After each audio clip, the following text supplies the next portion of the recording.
To, kar se je odstrlo s temi slikami, je morda vrh ledene gore, pod katero se skriva ogromna korupcijska afera. Glejte, gospod Janša, bom šel po vrsti o vaši vpletenosti v neurejanje cen v zdravstvu. Prvič, leta 2002 in 2003 je dr. Dušan Keber, takratni minister za zdravstvo, začel postavljati enoten sistem za nabave v zdravstvu. Ko pridete vi na oblast, je ta sistem suspendiran, suspendiral ga je Andrej Bručan, takrat minister za zdravstvo, češ da je to brez veze. In od takrat naprej je naše zdravstvo šlo iz afere v afero. Prva, zares velika, je bila afera operacijske mize. Tiste, ki se spomnite tega, veste, da je bilo naročilo vredno 4 milijone evrov, od tega je bilo kar 2 milijona preplačil. Kdo je bil za to afero? Gospod Dimnik in njegova bivša žena. Ona dva sta vodila ta posel. Potem imamo Onkološki inštitut. Marčič je tam, baje, tako pravijo nekateri podatki v medijih, prek programske opreme v par letih zaslužil 17 milijonov evrov in pol. Ker zdravniki in drugi uporabniki s sistemom niso bili zadovoljni, ker je bilo vse nefunkcionalno, so najeli zunanjega revizorja, dr. Sandija Ugriska, informatika, ki je javno povedal, da je šel gledati te račune in so bili, kot se temu na Gorenjskem reče, pisani z vilicami, od 10 do 100-krat preplačani.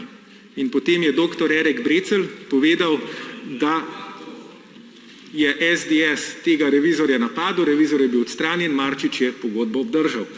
Potem žilne opornice, ki jih omenjate. Prav tako, gledajte, pri žilnih opornicah je tudi zanimivo, da vi ste napadali podjetje Mark Medical, ki je dobavilo žilne opornice, ampak zdaj je prišlo v javnost, da je bil konkurent tega Mark Medicala, se pravi nekdo, ki se je potegoval za njegov posel, Medias International, podjetje, ki jo vodi hči Boža Dimnika. Teh stvari, gospod Janša, je enostavno preveč, da bi kdo še lahko verjel v naključja.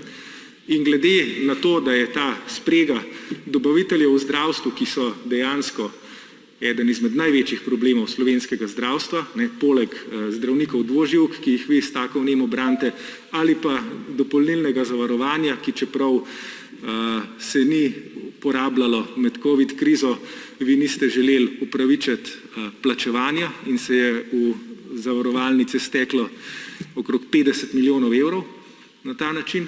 Vse to, gospod Janša, so indici, da vaša druženja niso nedolžna in da imajo marsikaj s politiko, ki jo SDS vodi v zdravstvu in ki slovensko zdravstvo drži v stanju, kakršnem je. Zato predlagam, da se o tem temeljito pogovorimo. Kot pravim, najbrž gledamo vrh ledene gore, pod katerim se skriva korupcijska afera.